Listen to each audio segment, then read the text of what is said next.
es una fantástica divulgadora de la ciencia y la conozco desde hace mucho, desde parte de mi trabajo, y con los años no he podido más que, mi admiración no ha podido más que desencantar en una hermosa amistad. Es una de las personas que yo más admiro y se las comparto hoy porque creo que es la mejor persona para hablar de estos temas, y creo que mi mayor deseo es que la tengan ustedes en su radar siempre para que puedan seguir conociendo y ser testigos de cómo está cambiando la forma que percibe la ciencia que hacemos las mujeres, cómo se percibe la diplomacia científica, cómo se percibe Costa Rica en cambio climático en el mundo. Y pues eso, eh, ténganla presente porque esta señorita está haciendo historia todos los días y lo va a seguir haciendo. Y en la de menos, en algunos años, hasta la vamos a saludar desde la estación espacial. Se las presento, Melanie. Muchas gracias, Ale. Un gran saludo a vos allá en California, a Nancy, las gracias por la invitación y a todos los que están presentes hoy en su día libre, feriado. Pues gracias por sacar el rato para unirse y hablar sobre este tema tan importante. Entiendo que esto es todo un taller que están llevando y pues espero que esto que voy a presentarles hoy complemente un poco a las otras charlas que han tenido o que van a tener. Y que hoy nos enfoquemos en la parte azul y la parte blanca del planeta. Voy a compartir la pantalla y espero que salga el sonido también. Listo. Listo. Bueno, para iniciar la charla de hoy se trata sobre el océano, la biodiversidad y el impacto de una buena comunicación científica. Así que en el contexto de la comunicación, primero quiero que nos pongamos a pensar qué nos diría el océano si nos pudiera hablar. ¿Alguna vez se han puesto a pensar qué es lo que dicen las voces del océano? Pues yo como ingeniera y como oceanógrafa en bioacústica, mi especialidad durante muchísimos años fue exactamente eso, ponerle atención a las voces del océano. Y a lo largo de muchos años de hacer trabajo y de recolectar grabaciones submarinas, empecé a escuchar lo que el océano nos dice. Por ejemplo, cómo nos habla sobre las diferencias entre poblaciones de una misma especie. Esta grabación que les voy a poner es de una ballena jorobada, de la cual hay muchas poblaciones, dos o varias de ellas que nos visitan en Costa Rica. Y si grabamos los cantos de las ballenas jorobadas, podemos escuchar un acento diferente. Los especialistas en estas ballenas se han dado cuenta de que cada año cambian un poco o hacen algunos cambios a su canción, y esos acentos que le van imprimiendo hacen diferencias entre diferentes poblaciones. Solo para confirmar, ¿sale bien el sonido por las computadoras de ustedes? Sí, perfecto. Sí.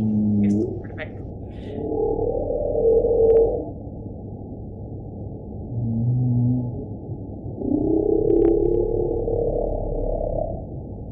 De hecho, hubo un caso muy interesante en Australia donde una de las ballenas que pertenecía a la población del este de Australia, en uno de los años, pues tomó el rumbo de la costa oeste y se unió a la población de la costa oeste. Y en vez de que ella cambiara su acento, toda la población del oeste de pronto adoptó este acento interesante, exótico que tenía la ballena del este. Entonces nos damos cuenta que esos pequeños detalles en sus cantos, en sus voces, hacen una gran diferencia probablemente en el éxito de la reproducción. Otras especies como esta ballena de Groenlandia nos habla sobre los ritmos de la migración. Esta es una ballena que pertenece o es endémica del océano Ártico y visita varios mares, el mar de Bering, el mar de Beaufort, el mar de Chukchi, y dependiendo de dónde la grabamos, cuando está en esas aguas, podemos saber en qué momento está llegando, si se está alimentando, si está en el proceso de la migración o si está en el proceso de reproducción.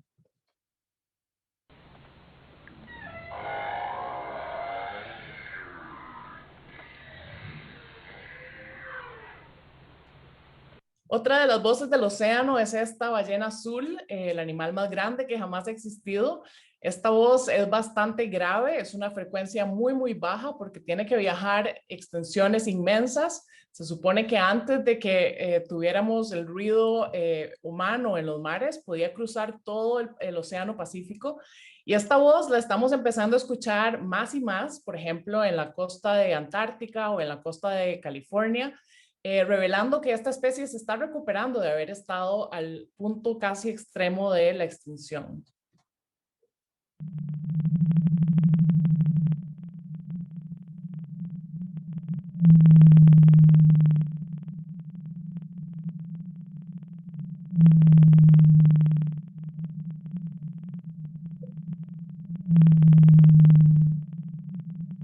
Otras voces, como esta foca de barbas, también en el Ártico, revelan sobre la relación íntima que hay entre algunas especies y sus hábitats críticos.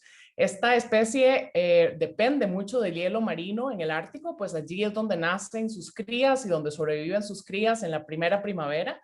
Y conforme se va disminuyendo el hielo marino ártico, entonces vamos viendo cómo estos animales están teniendo que adaptarse muy rápidamente y de forma muy extrema a buscar nuevos hábitats donde tener sus crías.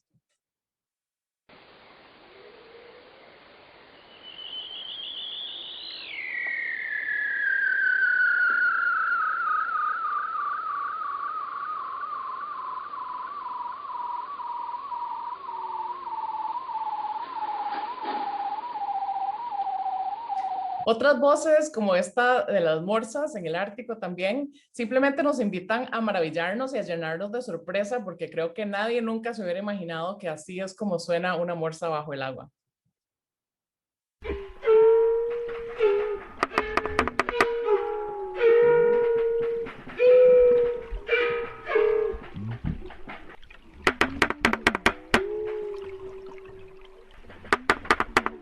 Las voces del océano también nos hablan sobre la aceleración de otros procesos, como por ejemplo el de hielo, conforme se va quebrando el hielo y se van raspando los grandes glaciares unos contra otros.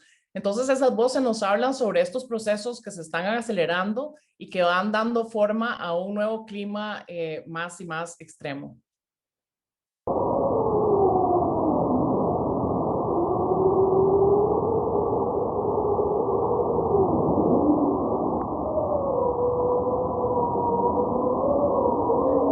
Otras voces reflejan cuando un ecosistema está saludable. Por ejemplo, en el caso de este arrecife de coral, van a poder escuchar como si fuera un concierto con muchísimas voces, como una orquesta que está llena de instrumentos porque está saludable y tiene muchísima biodiversidad.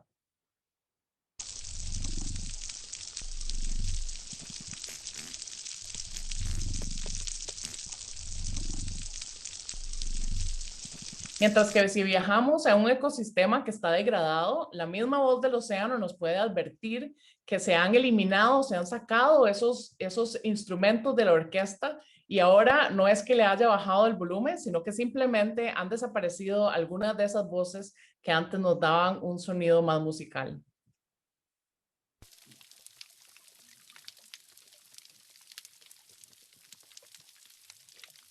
Las voces del océano también exponen nuestros excesivos hábitos de consumo.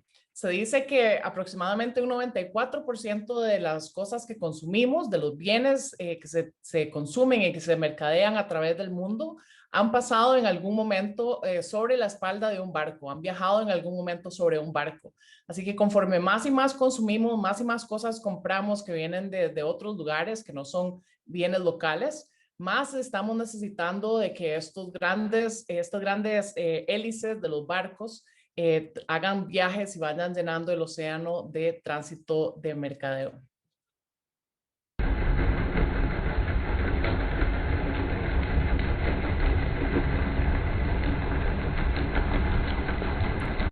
Y las voces del océano también demuestran cuáles son nuestras adicciones letales, por ejemplo, la adicción al petróleo, que está haciendo que el clima se caliente y que al mismo tiempo también haya derrames como este de petróleo, todos esos bienes que además de generarnos pues electricidad en algún momento, se ha demostrado ya que tienen impactos dañinos y nocivos en nuestra sociedad.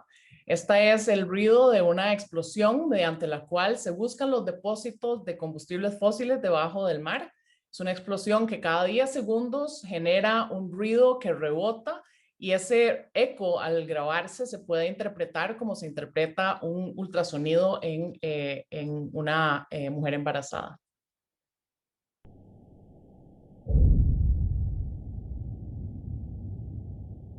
Estas explosiones están sucediendo ahorita en muchísimos mares del mundo, incluyendo el Océano Ártico, la costa de África, la costa de Sudamérica, buscando más y más depósitos de combustibles porque todavía, por supuesto, somos dependientes de esa energía sucia.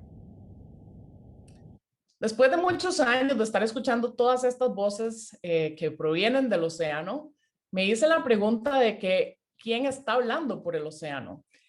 Cuando uno ve estas fotografías de los grandes parlamentos mundiales como las Naciones Unidas, estos grandes foros donde se toman decisiones, cada banderita y cada país tiene una silla y me hice la pregunta de quién hablará por el océano. Ese 70% de nuestro planeta, 45% del cual pertenece a todos los que estamos aquí reunidos, a todas las nacionalidades, no tiene dueño, pero es un bien común.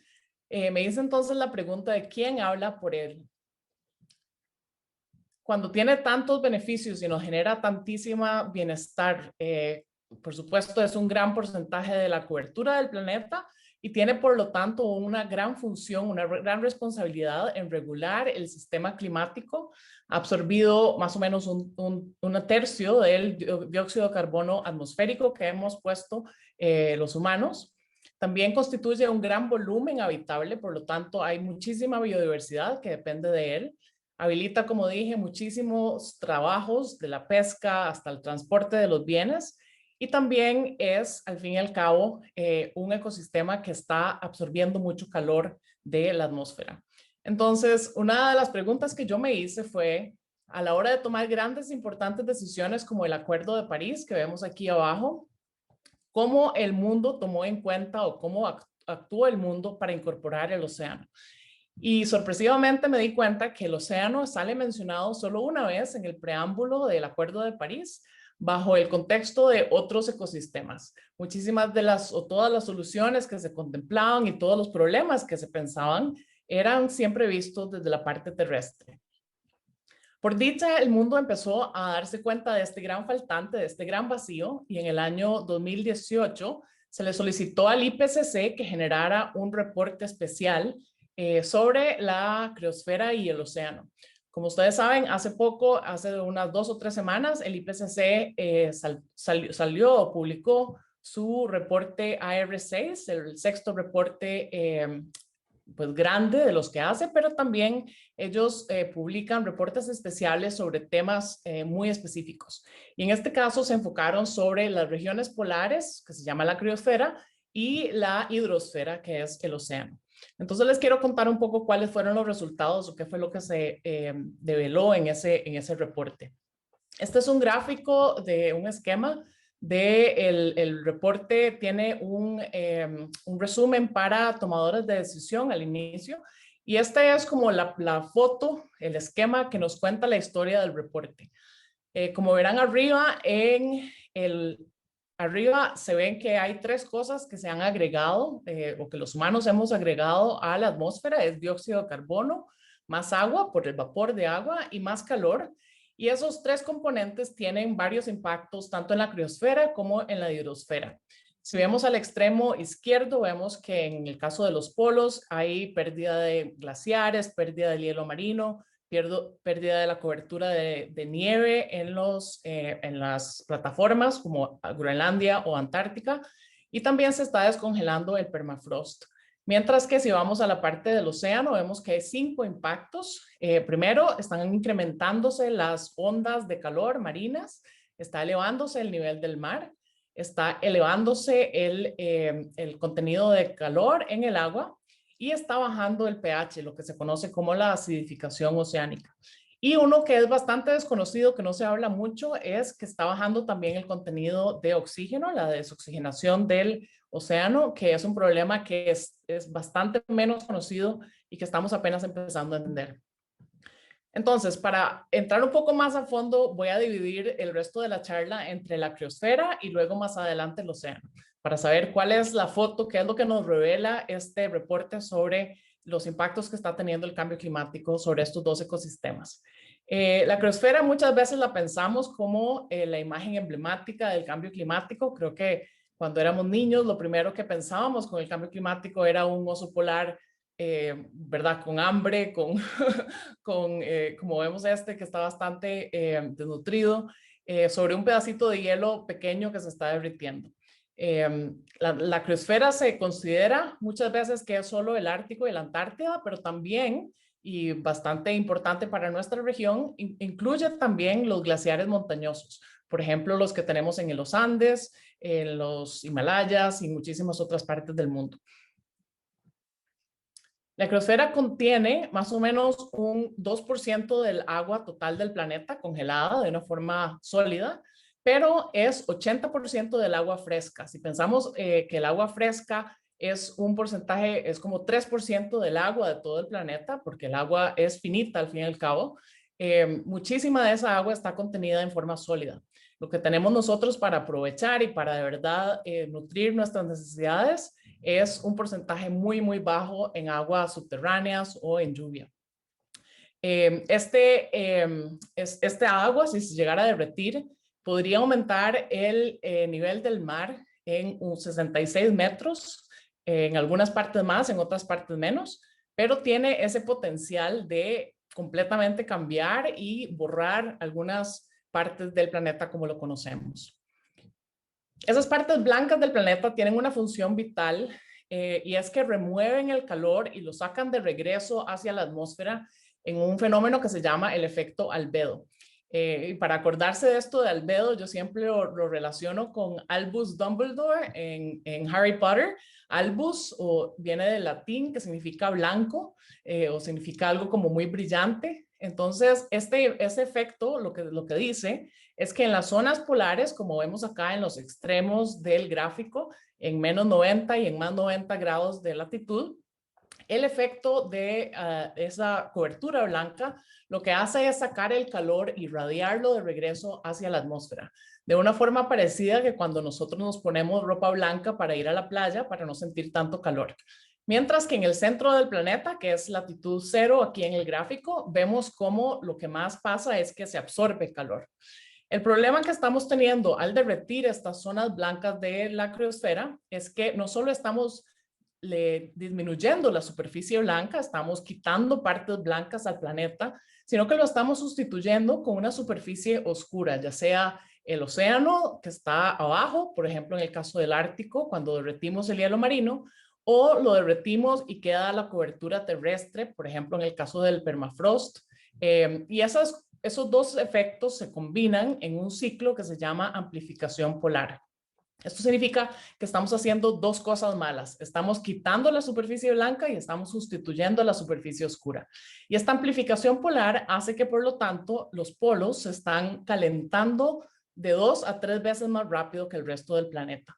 Ellos, que eran nuestros radiadores naturales, que se encargaban de sacar el calor, están más bien sufriendo el doble del problema. El Ártico, por ejemplo, es un océano que está rodeado de tierra, como les decía. Entonces, cuando se derrite, queda una cobertura oscura porque queda la cobertura de la superficie marina. Es un lugar que es muy especial para mí porque pude viajar y conocer mucho haciendo muchos trabajos de campo y tiene la particularidad de que tiene territorio, como vemos aquí en el mapa, territorio de 8 países. Entonces hay países que son dueños de territorio ártico y de hecho hay personas nativas, hay más o menos 5 millones de habitantes, casi como la población de Costa Rica, entre estos 8 países. Aquí en este océano que pasa la mayor parte del tiempo congelado, hay procesos muy ricos en la generación de producción primaria. Eso significa que hay muchísimas especies que están migrando a alimentarse durante los meses que pasa descongelado en el verano. No sé si alguna vez han utilizado esta página de Show Your Stripes para visualizar o graficar el cambio climático. Cada una de estas rayitas es la información de la temperatura, en este caso global, de un año, y entonces podemos ir viendo cómo las temperaturas azules eran temperaturas que estaban bajo el promedio global, mientras que las temperaturas rojas son temperaturas que están cada vez más encima del promedio global. Entonces, si vemos la evolución del cambio climático en el mundo y la comparamos con la evolución del cambio climático en el Ártico, podemos ver cómo ya nos hemos salido hasta de la escala de colores. Va a ser necesario incluir nuevos colores en este gráfico, en esta ilustración, para poder llegar a los niveles de calor que está alcanzando el Ártico. Otra de las complicaciones es que en el Ártico hay muchísima variabilidad natural. Esto es una animación de cómo el hielo se estira y se encoge a lo largo del año. Podemos ver que alcanza su mínimo en el mes de septiembre y vuelve a crecer y alcanza su máximo en el mes de marzo. Entonces tiene como un latido natural en que está estirándose y encogiéndose. Y cuando esos procesos son así tan extremos, cuesta mucho detectar cuál es la señal, cuál es el impacto que se puede atribuir directamente a los cambios humanos. Esos que están pasando como por abajo de la variabilidad natural. Sin embargo, podemos comparar que ha habido una decaída tanto en el hielo máximo en marzo, como en el hielo mínimo en septiembre. Ambos extremos están bajando, se está perdiendo más o menos 278 gigatoneladas de hielo al año. Eso significa que estamos perdiendo un 10% más o menos de la cobertura del Ártico al año, y que todos los meses se ha ido perdiendo. Y lo interesante es que en el Ártico uno puede también decir que el hielo se hace más joven, porque antes lo que sucedía es que había mucho hielo que era hielo multianual. Ese hielo multianual lo que significa es que se acumulaba a lo largo de muchos años, caía la nieve en el invierno, sobrevivía el verano siguiente y después volvía a caer más nieve en el invierno siguiente. Entonces se iba compactando en el peso de nieve de varios años. Mientras que ahora lo que está sucediendo es que la nieve se derrite ese mismo verano, cae nieve en el siguiente invierno y se derrite el verano después. Entonces estamos teniendo mucho hielo de primer año, ya no tenemos ese hielo multianual, del cual dependen muchísimas especies, como por ejemplo esa foca de barbas que les mostré al principio. Una de las proyecciones de este reporte especial del IPCC es que en el Ártico el hielo marino, la extensión de hielo marino, se va a perder aunque actuemos de forma muy acelerada por el cambio climático. Estas dos líneas podemos ver una línea azul que es si actuamos de una forma dramática y reducimos inmediatamente con los mejores escenarios de reducción nuestro consumo de carbono, mientras que la línea roja es lo que se llama business as usual, que es seguir haciendo lo que hemos estado haciendo.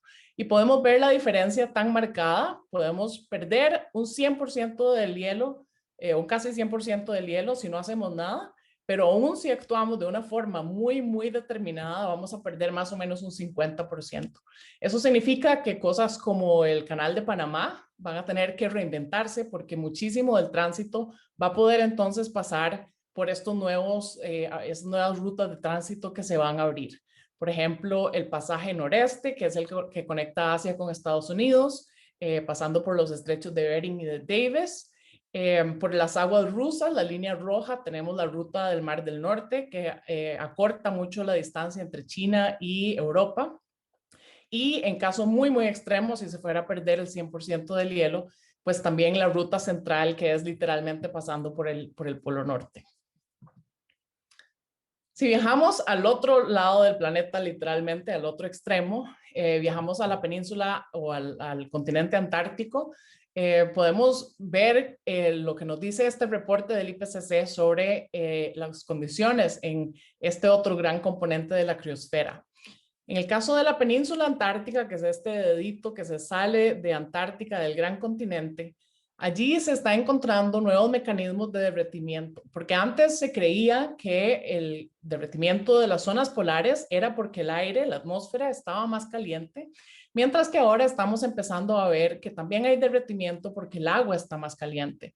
Entonces, lo que sucede es que esta agua con 3 o 4 o 5 grados de temperatura más alto de lo normal, está rompiendo lo que se llama el grounding line, este punto donde se conecta el hielo con el subsuelo marino, Y por eso es que ahora se están rompiendo estos grandes pedazos de hielo, los icebergs, que ya no son los normales que se soltaban antes solo en la punta, sino que se está soltando desde la raíz, básicamente, el hielo. Y uno de los casos más extremos sucedió hace algunos años, en que por primera vez por satélite pudimos detectar una ranura de cómo se iba quebrando, ir siguiendo y casi prediciendo cuándo se iba a terminar de soltar una gran extensión de, de esta plataforma llamada Larsen C. Aquí podemos ver cómo este satélite puede monitorear esta ranura y puede ir viendo cómo se va quebrando en tiempo casi real.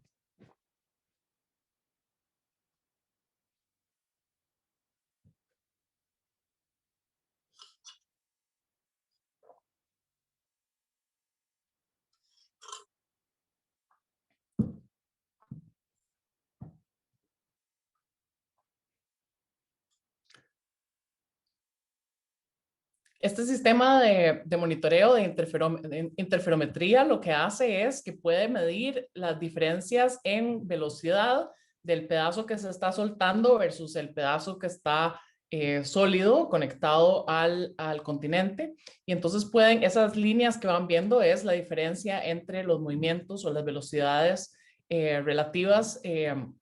Y así es como se puede detectar, no es por óptica, así es como se puede detectar la ranura.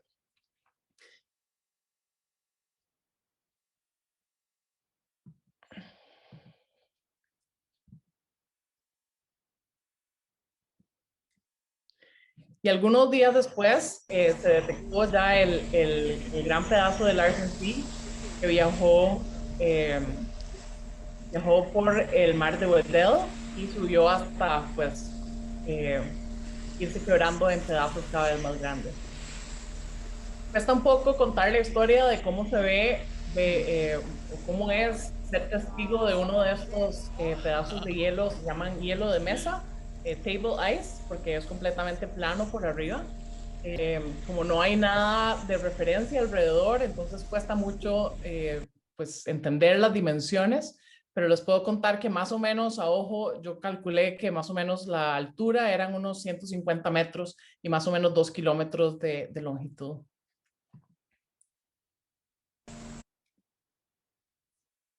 Y aquí hay otra foto de cómo se veía desde el espacio este iceberg cuando se soltó.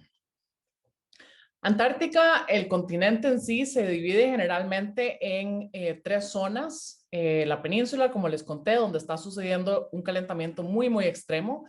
Y otras 2 zonas que se conocen como Antártica Oeste y Antártica del Este.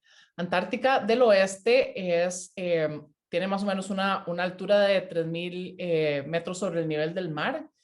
Muchísimo de eso es hielo, ese grosor máximo es la cantidad de nieve que está acumulada. Y si se fuera a derretir, ahí se contienen más o menos unos 6 metros de aumento potencial. En esta zona, donde no sé si se puede ver mi cursor, pero si están viendo mi cursor acá donde estoy mostrando, hay un glaciar que se llama, ay, se me acaba de olvidar, perdón. Bueno, hay un glaciar, Thwaites Glacier, que está bastante en las noticias ahorita, pues se están viendo señales de que se está empezando a quebrar y está empezando a ceder.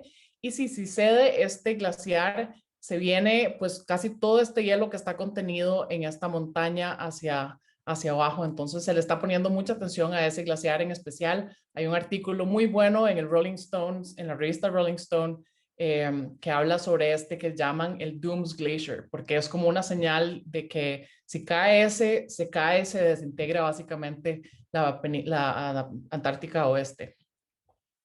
Y la otra parte de Antártica, que es muchísimo más grande que las otras, Antártica del Este, perdón, aquí no cambié, aquí es Antártica del Este, es la parte de Antártica que contiene el hielo más grueso y el hielo más antiguo.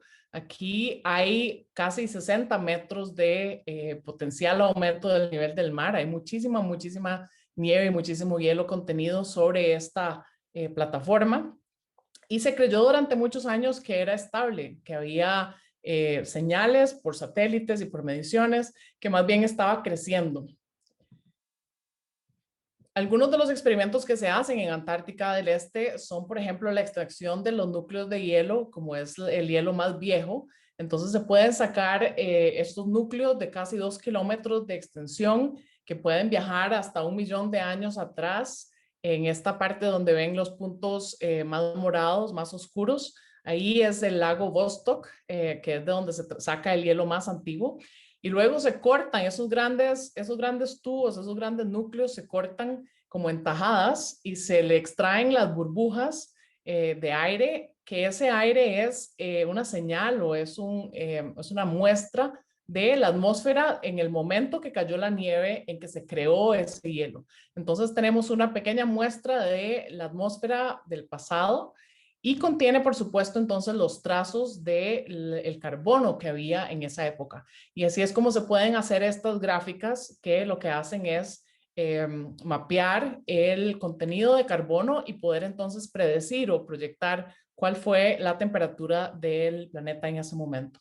Y podemos ver cómo esto se puede comparar también con otros mecanismos, como por ejemplo la lectura de los anillos en los árboles, o también se puede leer la temperatura del océano en los corales. Entonces hay muchos métodos que se pueden cruzar para luego encontrar pues la verdad, ¿verdad? Corroborar que estos datos están correctos. En el caso del reporte del IPCC para la historia de la criosfera, lo que nos dice es que Groenlandia es la que está contribuyendo ahora la mayor cantidad del agua o del derretimiento al nivel del mar. Es el que está contribuyendo la mayor cantidad. Luego los glaciares montañosos y finalmente Antártica, como les dije, hay pedazos de Antártica del Este que están creciendo, entonces no es al fin y al cabo la que más está contribuyendo.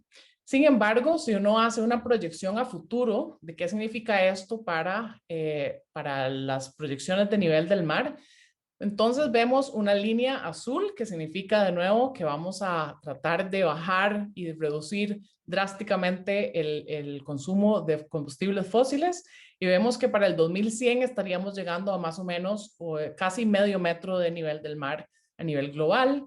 Mientras que si dejamos que las cosas sigan como vamos en business as usual, vamos a llegar a más o menos 0.8 metros a nivel global. Y podemos seguir hacia más adelante, hacia el año 2300, y podemos ver que llegamos como a escenarios de 4 metros que serían completamente transformadores.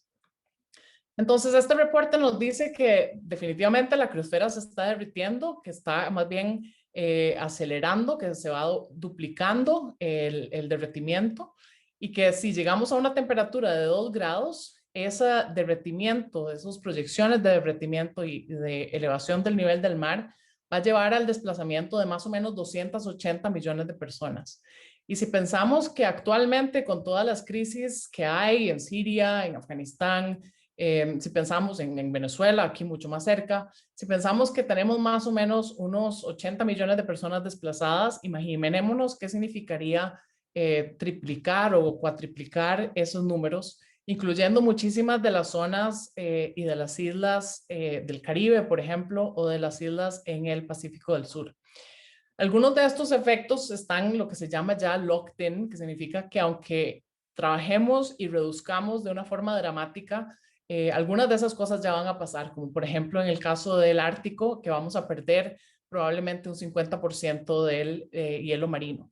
Entonces ahí es donde entra el tema de la adaptación. Si hay algunas cosas que ya sabemos que de seguro van a pasar, entonces tenemos que contar la historia de que nos tenemos que adaptar. Tenemos que empezar a pensar en estrategias de infraestructura, por ejemplo, en nuestras zonas costeras, para adaptarnos a estos cambios que ya van a suceder.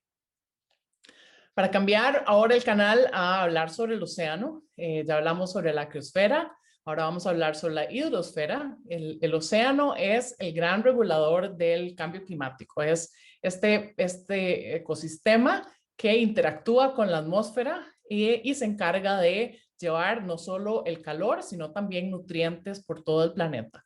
Los vientos que hacen esa función en el aire se encargan de llevar, por supuesto, calor entre los trópicos y las zonas polares, En el mar eso lo hacen las corrientes y estas corrientes viajan en esta gran cinta transportadora que se ve en azul y en anaranjado, porque viaja en algunos momentos sobre la superficie del océano, mientras que en otros momentos, cuando se hace más fría y se hace más salada, se hace más densa y baja al puro fondo del océano y viaja por el fondo. Estos se llaman masas de agua y esas masas de agua interactúan por medio de lo que se llama la circulación termoalina, que es la diferencia entre el agua que es muy densa y el agua que es más liviana. Al moverse por todo el océano, como les dije, entonces el océano lleva el calor entre las zonas calientes en el trópico hacia las zonas polares para evacuar ese calor. Y en este reporte del IPCC se reportó que el océano ha absorbido un 93% del calor antropogénico. Y esto es porque el agua tiene un alto calor específico. Por ejemplo, cuando ustedes se bañan, ustedes se dan cuenta que sienten más frío porque están sacando calor más rápido. Eso es porque el agua cumple esta función de sacar el calor, tiene esa capacidad de ser un gran reservorio de energía térmica. Y entonces muchísimo del calor que han puesto la humanidad en la atmósfera se ha ido hacia el océano. Esto significa que sobre todo en la superficie, en la capa, digamos, entre 0 a 500 metros, es donde más se ha absorbido este calor, pero ha habido cambios tan profundo hasta casi los 2000 metros. Así que hemos cambiado el océano no solo en su parte superficial, sino también en su parte muy profunda. Y tenemos ya hasta cálculos y mediciones de a dónde en el océano ha llegado a parar ese calor. Y aquí es importante entonces posicionarnos de a dónde estamos nosotros para pensar cuál ha sido o cuál va a ser el impacto de ese calor para las diferentes especies en pesquerías, por ejemplo, que son importantes para nuestra economía. Al igual que cuando nosotros absorbemos mucho calor que nos da estas olas de calor, estas ondas de calor en la atmósfera que vemos frecuentemente en Europa, por ejemplo, en Estados Unidos, en los veranos, que estos grandes extremos de temperatura generan impactos humanos. En el océano sucede lo mismo. Se hacen ondas marinas de calor que este reporte publica y nos dice que se han incrementado en frecuencia, ahora son muchísimo más frecuentes, son más intensas, la dimensión, digamos, de la temperatura es mucho más alta, la magnitud, y también duran mucho más tiempo. Hace algunos años vimos uno de estos fenómenos enfrente de las aguas de Canadá y de Alaska, y el año antepasado vimos un efecto de estos que se movió entre las aguas frente a Nueva Zelanda como hacia Chile. Así que estamos viendo estas grandes ondas que están llamando el blob, porque es una gran masa de agua muy, muy caliente que mata no solo a los peces que están en esa agua, sino también a muchas de las especies de aves marinas que dependen de esos recursos. Lo otro que ha hecho el océano es absorber mucho del dióxido de carbono antropogénico. En su función por tratar de regular el clima, el océano está tratando de chupar eso que está causando un disturbio y está tratando de entonces regular la concentración de dióxido de carbono y la absorbe, ha absorbido 1/3 de lo que hemos puesto en la atmósfera. Y el costo de esto, la implicación de este dióxido de carbono es que baja el pH. El pH es una medición del ácido, cuántos átomos de hidrógeno hay flotando libremente. Y esto lo que hace es como convertir el agua en Coca-Cola. Si alguna vez hicieron el experimento de poner un diente en Coca-Cola cuando eran pequeños y ven cómo se va corroyendo por el ácido del dióxido de carbono en la Coca-Cola. Lo mismo está sucediendo con algunas especies o con muchas de las especies en la pura base de la cadena alimenticia del océano. Esta acidificación oceánica lo que hace es carcomer la concha de carbonato de calcio de los organismos que están en la pura base de la cadena trófica del mar. Y eso lo que entonces implica es que va a haber consecuencias, por supuesto, en toda la cadena a lo largo de las diferentes especies. Y en este caso es importante, de nuevo, ver estas proyecciones de qué puede pasar. Y aquí podemos ver la diferencia entre la línea roja, que es que si no hacemos nada, versus la línea azul de que todavía podemos actuar para impedir los peores cambios. Y aquí es donde entonces empieza la historia de la mitigación. Aquí esto lo que cuenta es que es muy importante evitar los peores escenarios que podrían suceder si seguimos viajando por esa ruta del exceso de usar los combustibles fósiles, porque podemos prevenir, podemos ver cómo se aplana y es casi asintótica esa línea azul de que no va a suceder lo peor del cambio de la acidificación. Ese mismo año que se publicó el reporte del IPCC especial sobre el océano, también se publicó otro reporte que nos hablaba sobre el océano más bien como una solución. El reporte habla sobre 5 tipos de tecnologías o de soluciones, por ejemplo, las energías limpias y renovables basadas en el océano, como las energías maremotrices, por ejemplo, o de las que dependen de las corrientes. También el transporte basado en el océano, los sistemas costeros y marinos, las pesquerías y la acuacultura y lo que se llama el storage de carbón, cuando uno guarda el carbón si lo remueve de la atmósfera debajo del subsuelo marino. Si uniéramos todas estas posibles 5 tecnologías, podríamos solucionar más o menos una cuarta parte de la brecha que hay en emisiones para llegar a un futuro de 2 grados. Entonces, si implementamos todas esas soluciones, vamos a estar un cuarto del camino a estar en un futuro de 2.0 grados. Y estaríamos más o menos un 20% del camino hacia 1.5. Así que si incorporamos estas soluciones basadas en el océano, entonces podemos aumentar muchísimo el trecho recorrido para llegar a estos escenarios que son los que serían muchísimo más ideales. También el IPCC hizo un reporte comparando el escenario o el futuro de 1.5 versus un futuro de 2 grados y sabemos que no queremos llegar ni siquiera al futuro de 2 grados, así que tenemos que hacer todo lo posible por llegar a ese futuro de 1.5. Hay otras publicaciones que también y otras investigaciones que han demostrado que incluir el océano en nuestros objetivos de desarrollo sostenible por medio del Objetivo de Desarrollo Sostenible 14 también aumenta muchísimo los cobeneficios a otros objetivos de desarrollo. Por ejemplo, por supuesto, no vamos a poder eliminar el hambre si no tenemos un océano que está produciendo la proteína que nutre a tantas personas. No vamos a poder aumentar los trabajos y eliminar la pobreza si no tenemos un océano que puede generar esos trabajos. Entonces hay muchísimos co-beneficios entre los varios objetivos de desarrollo sostenible y ahí la importancia de pensar también en el océano. ¿Qué significan estos riesgos y estas proyecciones y también las oportunidades para Costa Rica? Bueno, en Costa Rica tenemos más o menos un rango bastante amplio de personas que viven en las costas. En Centroamérica somos el país que más población tiene viviendo en zonas en riesgo, que están en riesgo de inundaciones para el año 2100. Y ahí entonces es importante que pensemos si las organizaciones y las instituciones que están encargadas de desarrollar infraestructura costera y también generar bienestar y trabajos en las zonas de las costas, si están pensando en adaptarse a esos riesgos.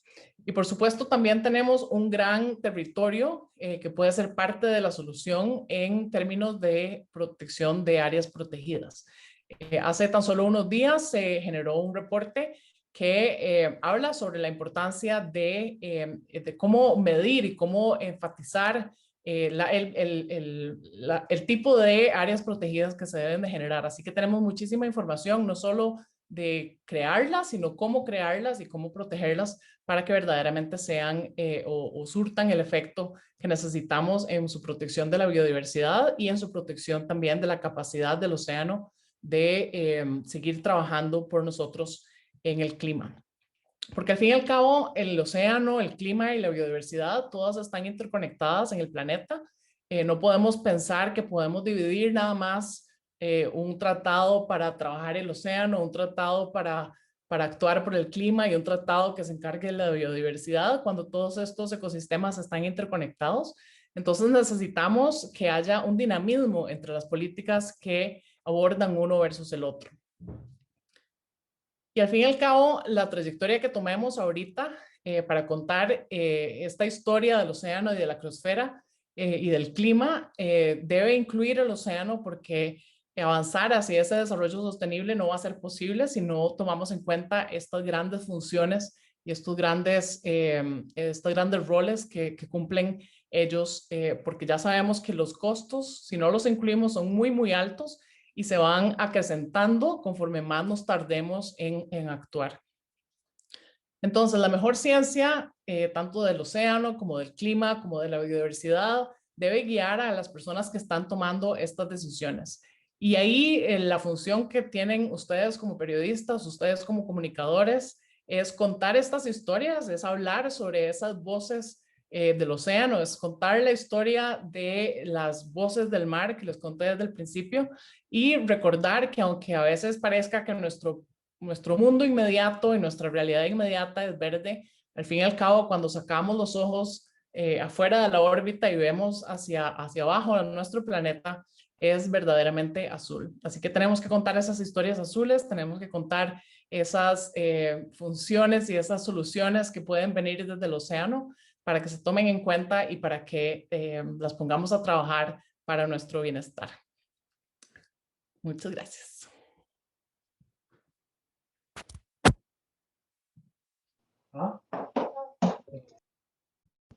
Muchas gracias, Mela, por este recorrido enorme que te diste, un montón de conocimiento. Gracias por compartirlo con nosotros. Me gustaría ahorita abrir a los demás, si tienen alguna pregunta de alguno de estos temas, si tienen alguna pregunta enfocada en la experiencia de Melania para Costa Rica.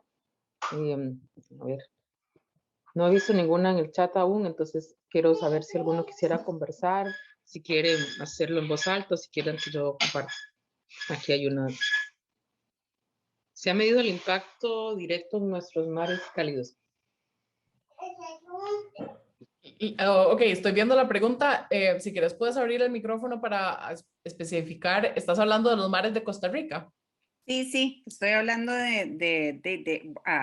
casualmente viendo ese mapa de cómo se mueve, digamos, dónde está la calidez. Obviamente tenemos calidez en nuestros océanos, en nuestros mares. Entonces, no sé si ha habido algún estudio más específico que tenga que ver con la parte más cálida, digamos, del agua, del océano. Honestamente no sé si hay mediciones propias de Costa Rica. Sé que estas que yo mostré son como en un rango de resolución tan alta que entonces sería un poco difícil, pero Costa Rica tiene fenómenos tan importantes como por ejemplo el domo térmico, que si no saben, les voy a contar brevemente. El domo térmico es un fenómeno de surgencia. Eso significa que es uno de los lugares donde esa agua que venía del fondo, que estaba viajando, esa masa que estaba viajando por el fondo del mar, de pronto choca con el continente, choca contra Centroamérica y sube. Entonces hay un fenómeno ahí donde la temperatura juega un papel muy importante, y no sé si hay mediciones específicas de las temperaturas acá. Pero también tenemos el fenómeno del niño y de la niña, que regionalmente tiene mucha importancia. Entonces, pues para Costa Rica estos cambios de temperatura tienen mucho impacto porque estamos acostumbrados a depender mucho de esos fenómenos que son bastante regulares, ¿verdad? Que sabemos que más o menos cada 8 años hay un fenómeno del niño. Entonces, tenemos que ponerle mucha atención y no estoy segura, no conozco si hay mediciones específicas para Costa Rica, pero si no, creo que es una historia de la ciencia que aquí lugares como el CIMAR, por ejemplo, podrían o deberían estar muy, muy involucrados. Gracias.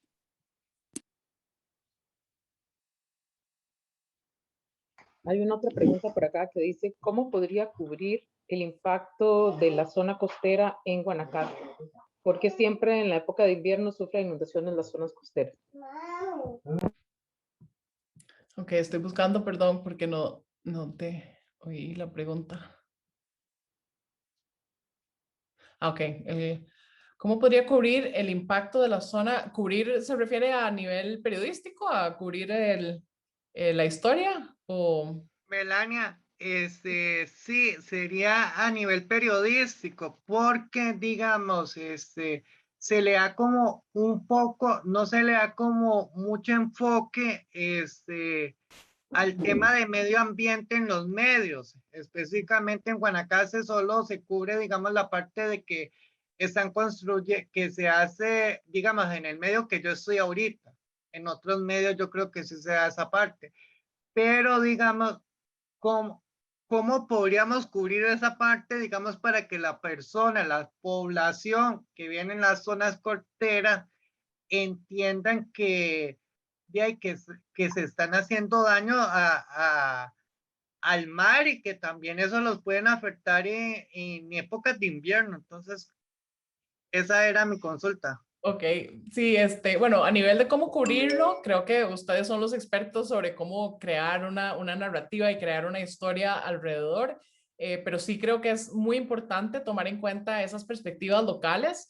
Por ejemplo, se me ocurre que en un lugar como Guanacaste, que tiene esta zona azul de personas tan centenarias, ¿verdad? De muchas personas que son muy mayores, se puede contar la historia de cómo a través de los ojos de esas personas que han visto 100 años de cambios, cómo ellos ven este incremento de los riesgos y cómo sienten ellos esa historia que va acelerándose. Entonces, se me ocurre que se pueden unir estos diferentes factores y contar la parte no solo científica, pero la parte humana de cómo se afectan esas regiones que, como mencionaba, sí, siempre hay inundaciones, pero contada a través de los ojos de alguien que ha vivido 100 años, pues entonces adquiere un componente de más valor, de anecdótico, de cómo las cosas están cambiando de forma acelerada.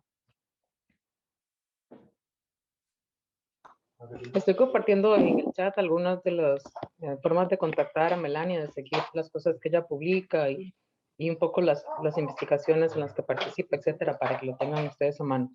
Hay otra pregunta por acá, Mela, de uno de los estudiantes que se llama Sinue, que dice: ¿los proyectos de reforestación de corales que se hacen en el país tienen un impacto en cuanto a las temperaturas del océano?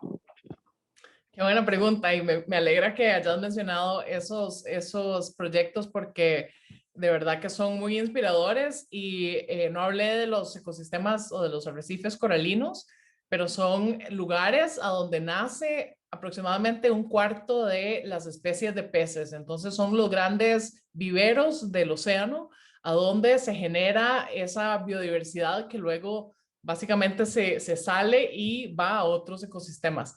Así que proteger los arrecifes coralinos es de vital importancia para el océano, para tener esa capacidad de regenerar la biodiversidad.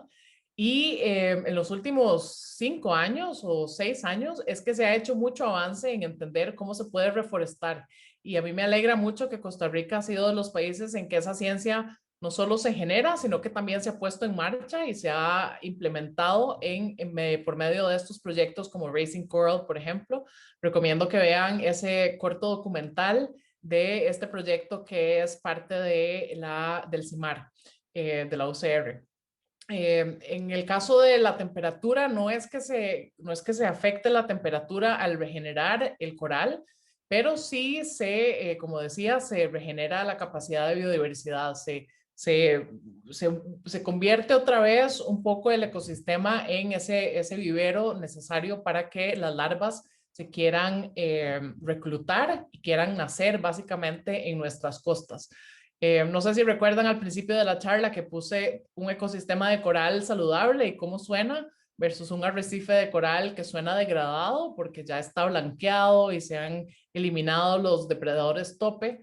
Esa capacidad del ecosistema de sonar bonito, de sonar saludable, se ha encontrado que las larvas lo pueden detectar. Entonces, las larvas de las especies de peces se reclutan preferencialmente, ellos viajan preferencialmente hacia un arrecife de coral que suena saludable.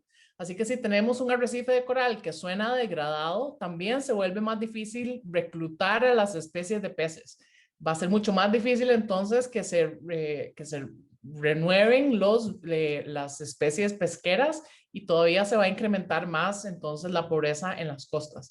Entonces necesitamos no solo que suene bonito porque es bonito, pero también porque eso es una señal que le da a las larvas de los peces de venir y reclutarse en nuestras aguas. No tenía idea que eso sonaba y todo, qué impresionante, qué belleza. Hay otra pregunta por acá que dice, ¿cuáles considera usted que son los principales errores que cometemos las personas comunicadoras al momento de contar historias relacionadas con cambio climático? ¿Qué deberíamos tener en cuenta? Adelante. Wow. No, qué difícil, porque de verdad que yo creo que el error que cometen a veces y que yo misma cometo es contar solo la parte problemática, es contar solo la parte deprimente, es contar solo la parte de lo que está mal.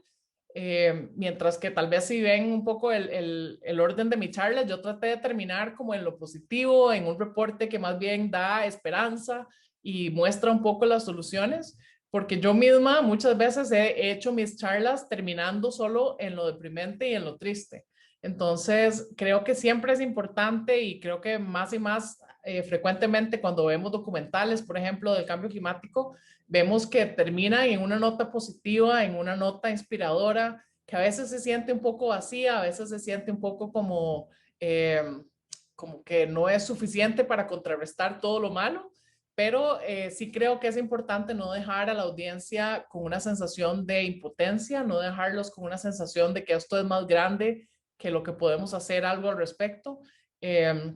Tenemos que darles ideas de qué pueden hacer y cómo pueden involucrarse, porque al fin y al cabo, si alguien se siente paralizado por el tamaño del reto, es igual que si no creyeran en el problema. Es lo mismo que si fueran denegadores del cambio climático. Si están paralizados, de nada nos sirve que sí crean, pero que no hagan nada. Entonces, creo que lo más difícil es comunicar no solo qué está sucediendo, sino qué es lo que debemos hacer, cómo podemos involucrarnos, cuáles son los caminos. Y entonces ahí se vuelve muy importante recordarle a las personas que no solo tienen poder como individuos, sino que tienen poder como colectivo. Y que lo más importante que uno puede hacer no es reciclar uno en su casa, sino más bien unirse a otros y hacer como la cosa más grande, hablar del cambio climático con otros, contar estas historias, convencer a los que no están convencidos y hacer cosas en colectivo. Y si me permiten darme la licencia de meter un poco la cuchara también, yo creo que importante que siempre recordemos que se trata de historias, que contemos historias, historias que sean cercanas a las personas, que sean cercanas a todos. En esto hay muchos términos técnicos y muchos procesos técnicos que no siempre son tan fáciles de comprender para todos nosotros, ciudadanos normales, pero que podemos hacer un esfuerzo de contarlos mejor, de contarlos más fácil, de preguntar. Y además quería decirles a los presentes que en las próximas semanas también como parte de este proyecto vamos a tener un taller que es especialmente sobre cómo cubrir el cambio climático para periodistas, para colegas, sobre los principales errores y los principales retos que tenemos y algunas formas que hemos encontrado para sortearlos. Entonces, que el que esté interesado que me escriba un momentito en el chat y me encargo personalmente de hacerle llegar la convocatoria para que se una con nosotros. Creo que lo más importante es tener la capacidad autocrítica de saber que podemos hacerlo mejor, que efectivamente este mensaje es importante, que llegue a las personas. Entonces, que si todavía tenemos tantas urgencias, tenemos que encontrar la forma de comunicarlo. Y que vale la pena todos los esfuerzos y todos los trabajos en equipo que podamos hacer, aliándonos con los científicos, entre nosotros, con las personas que hacen la parte más gráfica, diseño, etcétera, que tenemos que intentarlo con muchas ganas y con mucho esfuerzo para que sea eficiente. Ale, justo eso que acabas de mencionar, creo que también enfatizar que los infográficos, todo lo que sea visual, bueno, ustedes lo saben mejor que yo, pero creo que eso convence mucho más hasta las personas que no quieren sentarse a leer el artículo, que con solo una mirada pueden entender y entonces traducir esos datos o esas historias a algo gráfico. Creo que es muy, muy poderoso, no solo con las audiencias generales, pero también a la hora de llevar, por ejemplo, gráficos a los tomadores de decisión. Uno de esos gráficos puede contar la historia mejor o una foto puede contar la historia muchas veces mejor. Entonces, unir esos dos superpoderes, ¿verdad? El de las palabras y el de los visuales, son parte de las cosas que yo veo que funcionan mucho. Y además los sonidos, que yo creo que eso que mostraste hoy de escuchar uno como el sonido del océano y las voces de la naturaleza es muy emotivo, es como muy impactante. Yo creo que ese es un buen recurso que por lo menos yo nunca había usado y creo que es importante si alguien si alguien lo puede tener en cuenta para utilizarlo. Tenemos una pregunta más acá de Melissa, que nos dice que si pensás que hay alguna forma de, por ejemplo, de modificar legislaciones o modificar alguna legislación, como por ejemplo los proyectos de ley de pesca de arrastre. Si te pensás que eso puede tener un impacto importante o positivo en este reto del cambio climático.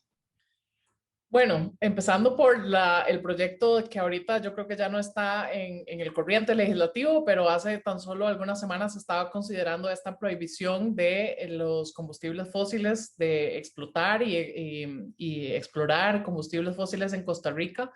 Creo que, de nuevo, si todo se trata de historias, como mencionaba Alejandra, al fin y al cabo la historia que eso cuenta sobre Costa Rica es muy valioso. Explorar y explotar combustibles fósiles no es algo que hemos hecho en Costa Rica, nunca lo hemos hecho y ahorita es un pésimo momento para empezar a hacerlo, así que ya no vale la pena hacerlo, pero prohibirlo, la historia que eso cuenta calza muy bien con esa narrativa que nosotros tenemos a nivel mundial, con esa autoridad que tenemos en los temas ambientales. Entonces, por ejemplo, en temas de legislación, esa es una que yo veo como un win-win, ¿verdad? Que es ganar, ganar, es echarnos flores a nivel mundial, cancelando algo o prohibiendo algo que de por sí no estamos haciendo. Así que yo creo que esa es una legislación que ahorita debería de ser inmediata, sobre todo porque estaba calzando con el reporte este del IPCC más reciente. Entonces, cuando el mundo sale a decir, esta es la ciencia y así de extremo es el problema, que un país pequeño como nosotros, que siempre ha estado a la defensa de la naturaleza, que siempre ha estado adelante en las consideraciones ambientales, que salga Costa Rica a decir, y nosotros vamos a prohibir los combustibles fósiles y vamos a trabajar con el plan de descarbonización para llegar a ser independientes del carbono para el año 2050, es una historia muy poderosa. Otro ejemplo de legislación es el acuerdo de Escazú, que lleva el nombre de nosotros. Entonces, ese es otro acuerdo que protege a las personas que trabajan, sobre todo a las comunidades indígenas, a las comunidades más vulnerables ante el cambio climático, protege a todos esos defensores del ambiente. Es un acuerdo regional, no es global, no es mundial, pero también trabaja en o surte efecto en una zona muy vulnerable. Hace tan solo 2 o 3 días, la organización Global Witness sacó su reporte de las muertes de los defensores del ambiente y Latinoamérica sigue siendo el lugar, Centroamérica y Sudamérica, el lugar donde más personas mueren asesinadas por defender el ambiente. Países como Venezuela, perdón, como Colombia y México son los que llevan la delantera, pero Costa Rica también lamentablemente tiene un nombre en la lista de este año. Entonces, eso es otro ejemplo de legislación que yo creo que Costa Rica es una vergüenza verdaderamente que no hayamos ratificado todavía. Y necesitamos entonces presión de la ciudadanía, necesitamos que la ciudadanía esté informada y esté educada para que entonces pongan esa presión. Y ahí es donde ustedes de nuevo tienen ese poder de informar, de contar esas historias para que la gente esté convencida de por qué es importante pasar esas leyes. Hay una pregunta más que está acá que me parece, bueno, hay varias más, pero hay una pregunta que acabo de ver que me parece muy interesante y es si vos pudieras referirte a cuál es el impacto que hay ya en la parte agrícola, digamos, de todos estos fenómenos que a veces pareciera que están tan lejos, ¿verdad? Que siempre hablamos de esto, de que la gente piensa que vemos al mar de espaldas, ¿verdad? Entonces, ¿cuál es ese impacto? Y bueno, que en zonas como acá donde estamos nosotros en California, ya las sequías, o sea, está clarísimo cuál es su impacto, pero tal vez para Costa Rica no siempre está tan claro. Bueno, la parte agrícola definitivamente no es mi especialidad, pero hay puntos de conexión entre el océano y la parte agrícola que son muy importantes. La escorría, por ejemplo, cuando los fertilizantes de las zonas altas, digamos, de las zonas agrícolas, se lava y llega hasta los ríos, eventualmente llega hasta el océano, y todos esos nutrientes excedentes contaminan el agua, contaminan el océano, y hacen que haya estos grandes surgimientos de algas, por ejemplo, los que conocemos como mareas rojas. Entonces hay contaminación, hay muerte muy inmediata de especies de peces. Entonces sí es importante encontrar la conexión entre la historia de la agricultura y la historia de las zonas costeras. En cuanto al impacto del cambio climático, ya sabemos que hay algunas especies, como por ejemplo el café, que es bastante sensible al cambio climático. De hecho, creo que hay muchas historias a nivel periodístico de los riesgos que sufre el café por el cambio climático. Hay muchas especies invasivas de insectos que pueden contaminar y pueden hacer que se pierdan los cultivos, que conforme va subiendo el calor, estas especies de insectos van viajando a otras zonas. Entonces hacen que los riesgos de ¿verdad? De nuestra producción, tanto en café como en otros cultivos, se vaya incrementando. Al mismo tiempo, la agricultura y la ganadería también son una gran parte de la solución, de nuevo. O sea, tanto como están en riesgo, también son una parte de la solución. Y hay fundaciones en Costa Rica, por ejemplo, que trabajan con los agricultores para que tengan especies que sean más resistentes al cambio climático, para que trabajen o desarrollen semillas que sean algún tipo de variante que sea más resistente, o les enseñan a trabajar en armonía con la naturaleza, ¿verdad? Entonces, por ejemplo, todo lo que es sembrar café, digamos, en zonas donde no se hacen monocultivos, sino que se regenera el bosque, todo esto que se llama la agricultura regenerativa. Entonces, puedes utilizar el mismo mecanismo que hubiera sido un problema, lo puedes usar como una solución al cambio climático. Yo tengo una pregunta más que es un poco ocurrencia cuando te escuchaba hablar. Hablamos de desplazados climáticos y hablamos de personas que tienen que cambiarse de locación geográfica por condiciones que tienen que ver con condiciones climáticas. Pero me pensaba, tal vez es una locura como término, pero que se puede hablar de desplazados climáticos de especies. Bueno, se habla de especies invasivas, no tanto de desplazados, pero se habla de especies invasivas, ¿verdad? Que van moviéndose, sobre todo, por ejemplo, en lo que son términos de altitud, de altura. Entonces se habla mucho sobre cómo los ecosistemas de las cumbres, digamos, se van perdiendo porque se calienta, pero los animales que vivían más abajo, entonces van subiendo un poco más en altura para llegar al clima al que estaban acostumbrados.